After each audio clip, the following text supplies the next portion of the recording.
Hey everyone, Dylan here with the Impact Podcast, episode 6. Today's episode is brought to you by ImpactDogCrates.com. It's the only dog crate that does not suck and is guaranteed to last a lifetime. Today I'm sitting down with a local search and rescue member. Her name is Rachel, and she works with the Spokane County Search and Rescue. Welcome to the show, Rachel. Thank you. Glad to be here. So, for the listeners that don't know, and honestly, I think I could learn a lot, what is search and rescue? So Search and Rescue is an organization here in Spokane County where an individual may go missing at any point in time, and we deploy crews to go search for that person. We have ground teams on foot searching, as well as our canine teams. Our canine teams are comprised of air scent dogs looking for presumably live humans, as well as human remains detection canines that are trained to look for human remains. Wow. So at what point when a person does go missing, I would assume, I thankfully haven't been in that situation, but I would assume first the police are notified. At what point from there do you guys get notified? Is it the same time frame? Does it kind of vary based on the situation? So what happens is the police are notified, and then our commander of Spokane Search and Rescue is notified, and then they organize a plan.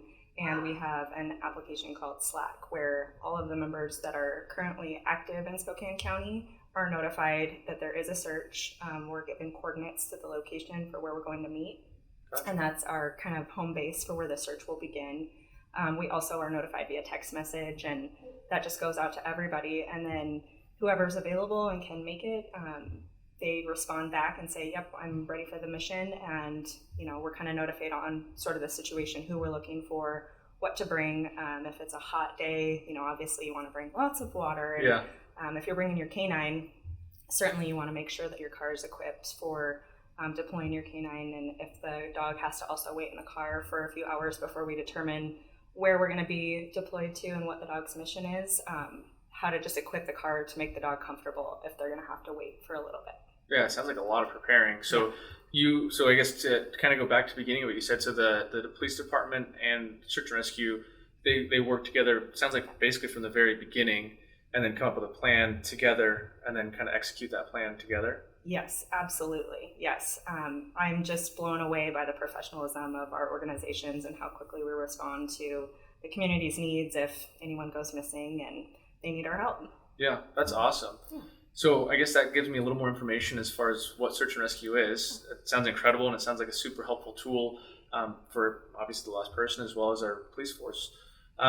What does it take? Like, do people volunteer for search and rescue? Do you try to get hired in, like a fire department in a sense? Like, what does that look like? Yeah, that's a great question. So our organization is 100% volunteer work. You go through the Search and Rescue Academy. It's offered once a year out of the Spokane County Sheriff's Training Center, and it lasts about 4 months. At the end, you take a final exam, which is a field test, and they send you out, and you have to demonstrate that you can properly navigate, build a shelter, make a fire, basically, survive out in the wilderness while you're on a search looking for a missing person. Oh, wow. Yeah. So how long have you been in search and rescue? So I graduated from the academy back in April of 2021. Okay. I got my search dog back in October that same year. And then he passed a screening test in order to start the training to become a search dog. And then it took me about 4 months to get him certified in human remains detection. Oh, wow. So, yeah, and it's a lot of training. I say 4 months, but it was several days at the beginning. You imprint them on the smell that they'll be searching for. And I believe I was at the Sheriff's Training Center approximately 4 to 5 days a week for quite a few hours at a time, and just really kind of hammering home what was going to be his job. And yeah. So a little bit more about you, and then of course we'll get into your canine. Yeah. What got you into wanting, what made you go to the academy and want to do that? Yeah, awesome question. So I'm a really outdoorsy person. I love to hike, backpack, camp, all that good stuff. And my father and I were on a backpacking trip through Glacier National Park a couple years ago. And we were hiking all around the area. There was, tons of people out and about, and we kept seeing helicopters flying overhead. And I thought, I didn't know they could have tours here at Glacier. That's kind of neat. Why didn't I, think of that? And anyhow, it had a more somber tone. We learned later on that they were looking for a missing woman. She had departed into the park for what was supposed to be a few days and never returned to her vehicle. And so we also saw ground teams out searching, and, everybody just had this attitude, like, we got to believe we can find her. And it was sad, but at the same time, to see all these people band together to find this missing woman, it just moved me to the extent to where I thought, you know what? I love the outdoors. I'd love to help people. I'm going to see what's offered for Spokane County. And when I got back, I Google searched the rescue organization and how to get involved, and then completed the academy. Wow, that's awesome. Yeah. That's really cool. So what was the time frame from when you had that experience at Glacier to then completing the academy? Yeah, so that backpacking trip was in early September. And then because the training academy is only offered once per year, it began in January. So just a few months after I got back, I just so happened to have great timing. I didn't have to wait for a whole year for the academy to come back around, and I was able to sign up and then complete it. So that's awesome. Yeah. So you went to Glacier, and then obviously that was, towards fall. That next year you started in the academy. What was that experience like? Yeah, so it's led by the main person that oversees search and rescue for Spokane County. They teach the courses. Sometimes a couple of the other members from search and rescue, senior volunteers who've been with the organization for several years, will teach some of the classes, but it was every Friday night from about 6 to about 10 p.m. That was the classroom portion where you learned navigation, all kinds of safety in the wilderness, first aid, shelter building. We even had classes on how to build a fire in all different kinds of weather situations, pouring down rain, snow, all that good stuff. Oh, wow. So we're very well equipped if we should be out and find our subject, that we can not only provide care for them, but for ourselves as well, and potentially even stay overnight out in the wilderness if we need to.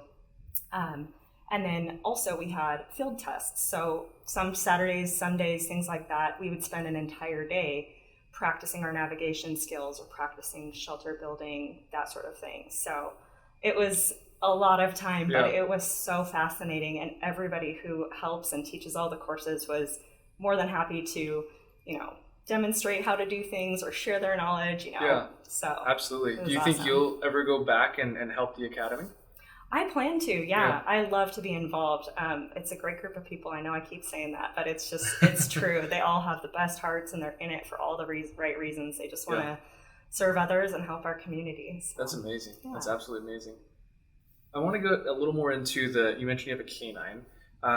Does every member of Search and Rescue have a canine, and what does that kind of look like? Yeah, sure. Great question. So, not everyone on the team has a canine. We actually have several different specialized sections, if you will, of search and rescue. So we have our mountain rescue team, and it's comprised of volunteers who specialize in high angle rescues. Oftentimes that involve ropes and bringing people down safely off of a cliff. Oh, wow. We do also have winter nights, and they are our snowmobile and search rescue team for if people go missing in a very snowy area where it'd be difficult to send in ground teams on foot. Yeah, that makes sense. Yeah. But we've got several members who are just part of the search and rescue team that, if we're deployed, we form, 4 to 5 person teams, and they go out with, their certain search area and mission. And then our canine portion of search and rescue, we've got our air scent dogs and our human remains dogs. And so with our group, we're just kind of cherry picked, if you will, for certain missions if they deem us necessary. Because it's very specific what you guys are trained for and what you're searching for. Exactly. That makes sense. Yeah. What made you, so after you became a member of Search and Rescue, if I'm saying that correctly, what made you want to get a canine to do that with? Yeah, so I have my sister to blame. Is that right? Yeah, she got a Belgian Malinois about, I'd say, a few months before I entered the academy. And I'd watch their house for them occasionally, and I just fell in love with this dog. Oh, and really? I loved the breed. And I thought, I had a smaller dog, and he had passed away, and I thought, it's time. Yeah. I'm ready. Let's do this. Let's get a bigger dog. And so I researched that breed, and I found that they are a perfect complement for doing search and rescue. They're, hardworking, amazing, olfactory cells, everything like this. They just are built to do this job. Super smart. Incredibly smart and very trainable, and they want to work. They want to please and all this and that. So it was like this match made in heaven. So I did a little research and found an organization called Wolf Project Rescue. Okay. And I kind of got in touch with the leader of that rescue group, and she pointed me in the direction of being a foster home for a Malinois. And I accepted my dog that I have now, Kane, as a temporary dog. He was a foster fail, and I kept him because my heart was just in the right place with him, and he's an amazing dog. I just won the lottery with him. That's awesome. How old was Kane when you got him? He was 6 months, they think, give or take. Roughly. Yeah. And he came over from a shelter down in Riverside, California. And then the Wolf Project organization found him a foster in Washington. And then I drove over to Ellensburg and picked him up. That's awesome. Yeah. Very cool. So what was it like training him? I'd imagine, just a 6-month-old puppy as it is doesn't really normally know much for commands, let alone, one that you rescue. You don't know really their past or anything like that. So what was that like? Yeah, absolutely. You just never know what you're going to get with a rescue, and people kept cautioning me on that and, kind of stressing the importance of maybe getting a younger dog, maybe one that hadn't had any history with humans, that sort of thing. But again, I just won the lottery. He has an amazing brain and a heart that wants to work. And so training him, it was a challenge, but like you said, they're so smart that he just was a little sponge. He just absorbed everything I wanted to teach him and took to it like he was born to do it. So. Is he super food motivated? Not really. Their motivation for a Mal is actually playing tug of war. Yeah. So I have a Kong ball on the end of a climbing rope. Yeah. And that is his happy place. Yeah. He would do anything for that thing. In fact, when we're out in the field and we're training, we have to hide it. Someone's got to put it under their arm or in their coat pocket or whatever, because if he sees it out, he just wants to play. Yeah. He knows that that's his reward. So that's awesome. Yeah, he loves it. Has he been able to go on any, do you call them missions?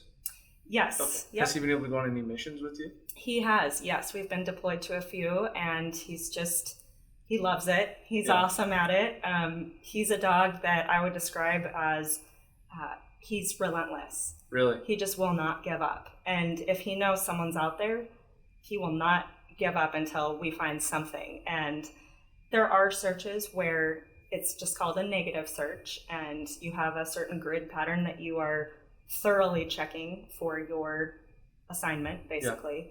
Yeah. And, sometimes you don't find anything, and that's just, how it goes sometimes. But we always bring something along with us to help the dogs keep that motivation going, so that if our search is sort of looking like maybe we're not anything's going to turn up, we can still kind of set a mock search up for them and reward them and say, hey. That way they keep that drive going. Exactly. Yeah, we want to keep it fun. We want to keep it happy. They know that it's fun and happy. We think of it as work. We're working the dogs. Yeah, absolutely. But they enjoy it so much. I mean, he'll be in my car and he knows we pull up to a mission or even a training. And I'm glad I'm getting an impact crate, to be totally honest with you, because he's about to bust through the crate that I have now to get out of the car because he's so excited. That's awesome. That is so awesome to hear that he loves it so much. And, obviously that has to do with a lot of the training and his rewards and things like that, which is really cool. It's awesome, too, to hear that you're able to get a rescue that like you said, was winning the lottery. Just a perfect, fit for you and for your lifestyle and what you like to do. And then obviously for his lifestyle and what he needs as well. That's truly amazing to hear. What was it like training him specifically for being search and rescue? I know you said you had to go through the academy. Was there anything he had to do specifically? Yes. So the screening process for a dog to even be admitted into the search dog program for training is pretty stringent. They don't like to, just sort of let any dog, enter this training program. It's quite rigorous. It would be a waste of the handler's time. All the volunteers that are dog handlers that impart their knowledge and help you train the dog as well. And so they're tested for, things like bravery. Will they go into a dark room and search for a reward? even if the handler's not present? Can they walk on uneven surfaces that maybe make loud noises? They just kind of put the dog through its paces to see, like, does it have drive? Does it want to do this? Does it want to work? That makes sense. Some dogs don't. Some dogs are like, put on Netflix and chill. I'll be on the couch for the next 3 hours, and they're totally fine and happy. But I mean, if anybody knows about a Belgian Malinois, they are no couch potato. No. They are ready to work all the time. Yeah. And so I just, got so lucky that I got him, and he's perfect for it. So. Yeah, absolutely. What were like some of the tests that he had to pass? Like, I know you mentioned going through a dark room, walking on something unstable, or making a loud noise. Were there any other things? Yeah, so before the dog is actually allowed to begin search and rescue training, they've got to pass an obedience test. The dogs have got to be, trainable and in tune with the handler. While it is fun for them to go search, we're also, they're a working dog, and if you don't set some guidelines and some parameters, you're going to have a real tough time. Yeah. So he did have to pass a pretty strict obedience course and test before he could even begin the search and rescue training. With his training, is that something you guys are always consistently working on? And if so, like, how often? Is it a daily thing, a weekly thing, a monthly thing? And does he have to retest for his obedience and things like that? Yes, awesome question. So he's certified at the end of September for human remains detection. But one thing I really love about our organization is that even if the dog is certified, the training doesn't stop. We are always constantly striving to be better. We want the best canines. I mean, we want a reputation that if our county is called and our dogs show up, we're going to be professional. We're going to have well-trained dogs that know what their job is, that are proficient in their job. And so with that being said, I'm probably training him about 3 days a week on human remains detection. Oh, wow. And then every other day of the week, we have a ritual in the morning. We get up very early, and there's a huge soccer complex next to where I live. And so we go out there and we work on our obedience, and we work on our downstay and our, leave it command and all this stuff, just to make sure that he's up to snuff, because it's just like any other skill, like people, anything like that if you don't use it, you lose it. Yeah, so, absolutely. And I think, the situation that you've mentioned you guys are searching for human remains and things like that, like that aspect alone, like you need to be on point every single time you go out. So that makes sense to be training as often as you guys do. That's awesome. What is home life like with Kane when you guys are just at home? Does he ever have that Netflix and chill moment? Is it after a long day of training or anything like that? Yeah, so with him being a high energy dog, my life pretty much revolves around his exercise and making sure that he's, mentally stimulated, physically, fit, all this kind of thing. I mean, we could get called out to a search where he's searching for up to, several hours a day. And I just want to make sure that he's ready to go at any point in time. So I always make sure he's up to snuff on physical fitness, that sort of thing. After a day of training, though, he would love to just watch like a nature documentary. He loves seeing animals on the TV. He will watch TV. Oh yeah. He'll go up to the TV screen and he'll check out whatever animal's on there and that sort of thing. So he does have his down moments, but it's only if he's exhausted. So, but for most of the time, it's making sure that, he's gotten his exercise and that sort of thing. So that makes sense. Yeah, I know you mentioned you have a crate now, and obviously it's not an impact crate until today, of course. But what was it like crate training him, and what made you want to do that? What was the importance behind that? Sure, absolutely. So with working dogs, it's super important that they're able to wait in the car. We've been called out to searches where sometimes we've got to drive 2 or 3 hours to the search site. It's super important to me that he feels comfortable, that he feels safe, that he's the right temperature. I have fans, battery operated fans. I have a shade system for the car, everything like that. I mean, he is my precious cargo. So I have to make sure he's happy and comfortable at all times. That's my main priority anytime I go to a mission with him, or even a training for that matter. And then, of course, at home, I like him to be safe as well. He's a free-range dog while I'm at work, so he doesn't get crated. But that took time and trust. And finally, once he got to the point where he was comfortable in the home and I knew that I wouldn't come home to a couch that was now confetti. Yeah, no longer a couch. Right? Yeah, just pieces of a couch. Yeah. He was crated up until that point, but now he's great. He can be out all day, and that makes sense. If it works, then it works by all means. And I think one thing that a lot of people don't realize, and I think it's lack of information or lack of knowledge, is creating in a vehicle is tremendous.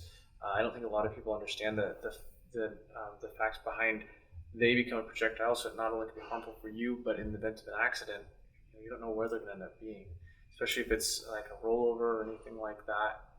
A lot of dogs will flee, things like that. So it's a really bad situation to not have them created, in a vehicle setting. And if they're okay at home, not being in one, that's totally fine too. Yeah, absolutely. The vehicle, being safe in the vehicle is paramount. Mm-hmm. Yeah. Are there any stories you're able to share from any search and rescue missions, without giving any kind of details or anything like that? But maybe if you guys were on a long search and Kane or somebody else's dog or somebody else with you found the person you guys were looking for, or any great success stories you're able to share? Yeah, we have several members of our search team who have made some incredible finds, not only to bring families closure, but also to bring justice to certain situations. Sure. And then our live find dogs, they are incredible as well. We've got several stories of missing, elderly people, children, the whole gamut of folks that are lost and scared, and our canines are their saving grace. And lots of really cool stories come out of our organization, and of course the people too that are behind the dogs. They're the true heroes as well, because it takes a lot of time and of course dedication to training and going to these missions and going to all these trainings and that sort of thing. So there's a lot of satisfaction in it, both for the people and of course the dogs too. They love it. So it sounds like when you speak about it, I can't help but to think it sounds like it's a community. Like the search and rescue county is a community within you and everybody that's involved in it. Absolutely. I can't speak highly enough of our members, and we are like a family. I mean, if someone's grandma passes away or there's a life event or anything like that, we all just come together and support one another. And I mean, of course, at the heart of it, our goal is the mission, is to serve the community, of course, but just to be a part of this organization and see how selfless these people are, and it's good people. It's hard. I would imagine, and I'm not in the situation, so I may be incorrect, but I would imagine that being in a situation like that, it'd be hard not to get close with other people that are, like you just said, so selfless. And the ultimate goal is the mission, but you spend so much time with all these different people that you're bound to get close to them when you know that they're such a good person and so selfless. Absolutely. Yep, you hit the nail on the head.